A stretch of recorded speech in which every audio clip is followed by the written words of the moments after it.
On Monday, Governor Kathy Hochul and Attorney General Tish James held a press conference. The pair announced an expansion in red flag laws to combat gun violence in New York State. The governor has been a big proponent of gun control during her time in office, especially following the Buffalo supermarket mass shooting earlier this year. This announcement comes just 2 weeks away from Election Day, and as Hochul's opponent, Lee Zeldin, continues to hammer the governor for the increase in crime in her state. Hochul was specifically asked if the press conference on crime was in response to, quote, polling numbers and the political theater. But Governor, thank you. You have held several news conferences on crime just in the last weeks, and previously you said that you don't respond to polling numbers, but polling numbers have shown that crime is now a central issue, and all of a sudden you're holding news conferences about crime, you have a new ad out about crime. So it looks like you are responding to polling numbers and the political theater. Did you see my ad on crime back in June? Okay, that was a few months ago. I had it. So also, I just. The last time we talked about crime at a gun conference, I asked you about data because a lot of your response to the crime issue is passing laws to make it harder to get a gun. Have you come up with any data that shows all of these measures you're taking to make it more difficult to get a concealed carry, to make it more difficult to get a gun, is actually stopping crime? Because in the subways, we see people pushing people onto the subway tracks. They're not even using guns in some of these cases. Right. Is this working?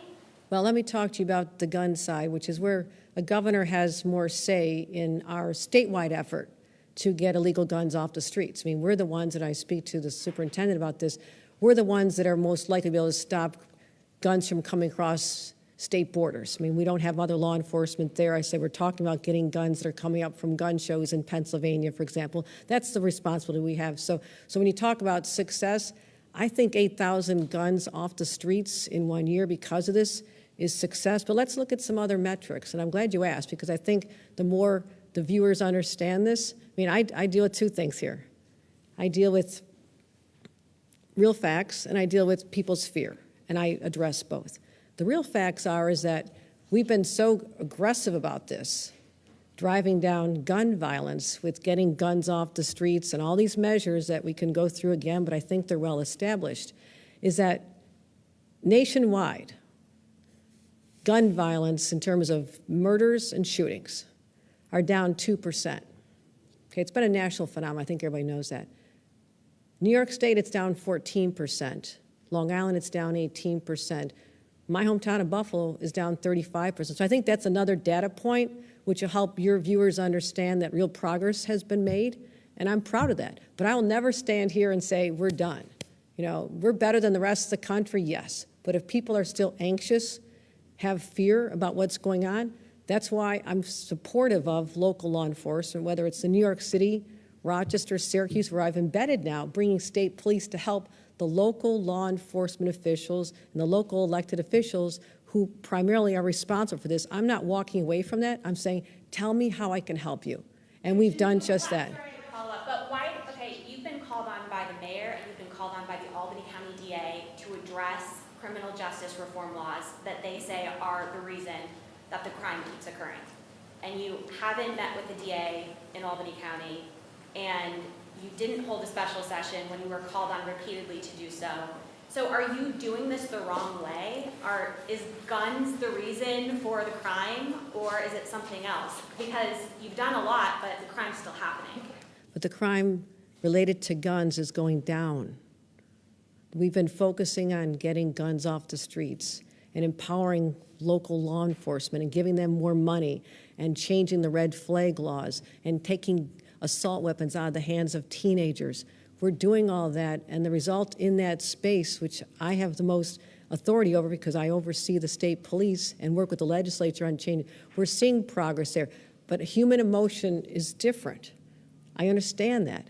And I'm doing what I can to have events like this to let people know we're out there fighting for you. We're there to help you. I stand in a subway with Mayor Adams to talk about, I understand we can help you. We want to have a greater police presence.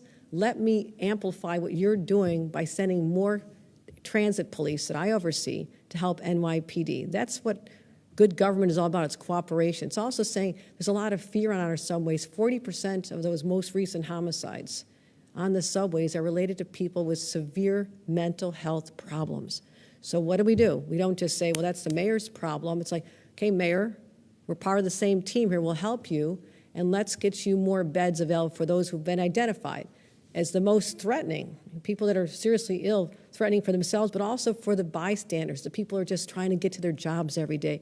So I would think it's a fair assessment to just look at the whole picture here and also know that I'm not saying we're done yet at all, but there was a stabilization in subway incidences.